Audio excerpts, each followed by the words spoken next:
Shalom Bracha, que le bon Dieu vous protège, vous donne la santé et la joie. Je souhaite, Be'ezrat Hashem, de très bonnes fêtes de Pessah et que le bon Dieu vous donne une longue vie, Keneratson. Aujourd'hui, je voudrais vous raconter une très belle histoire que j'ai eue il y a longtemps. Vous savez, il y a un moment donné, il y a peut-être une trentaine d'années, peut-être un peu plus, j'étais malade. J'étais à l'hôpital pendant 3 semaines. J'ai perdu connaissance. Les médecins, ils ont cru que j'avais un problème psychologique, neurologique. Parce que je perds des connaissances et je marche et je tombe. Et bon, le médecin est venu me voir et il y a des psychologues qui sont venus me passer des heures à me parler. Ils ont vu que j'étais un homme normal, intelligent.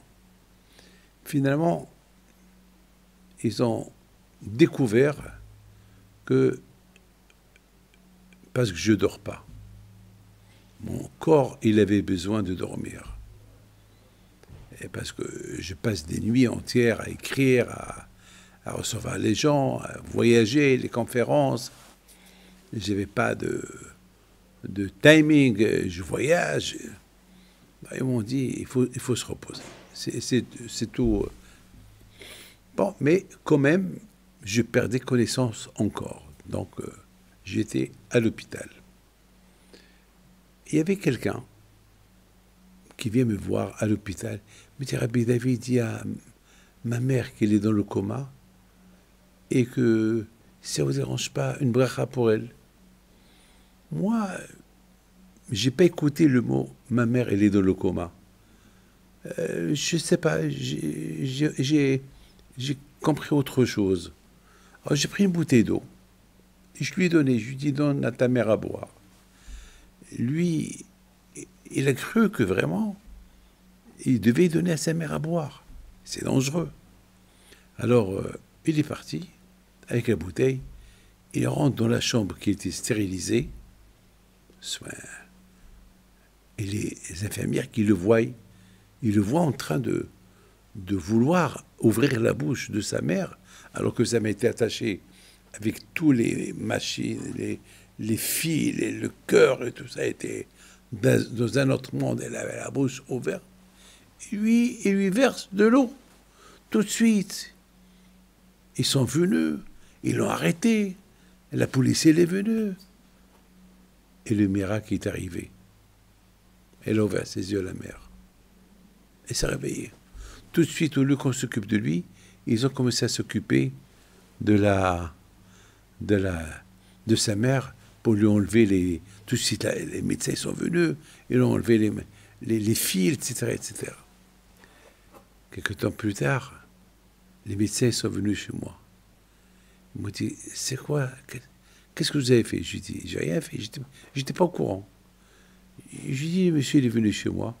Il a dit, sa mère, elle est malade.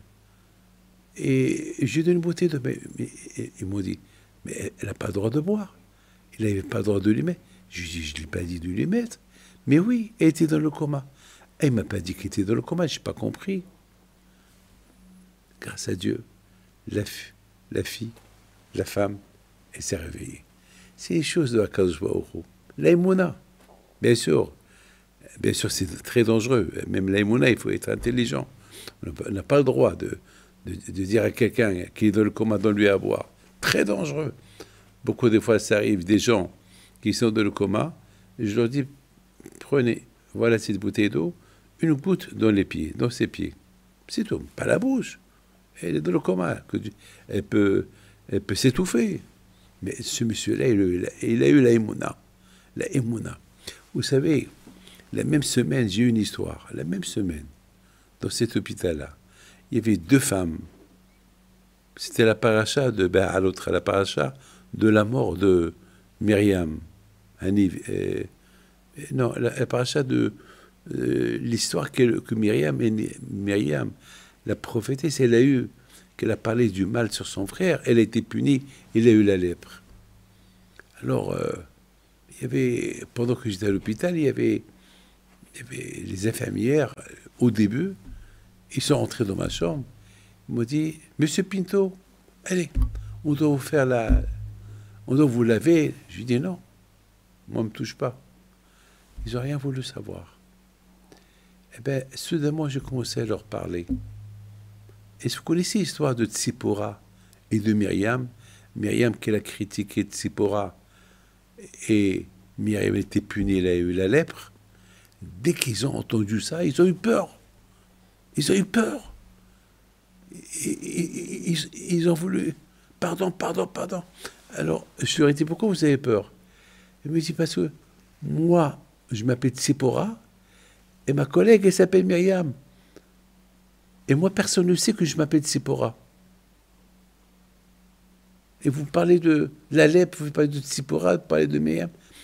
J'ai compris que c'est Hachem qui a voulu que ça me sorte cette histoire de ma bouche. Comme ça, il me laisse tranquille. Voilà. Que le bon Dieu vous protège, je vous donne la santé. Amen.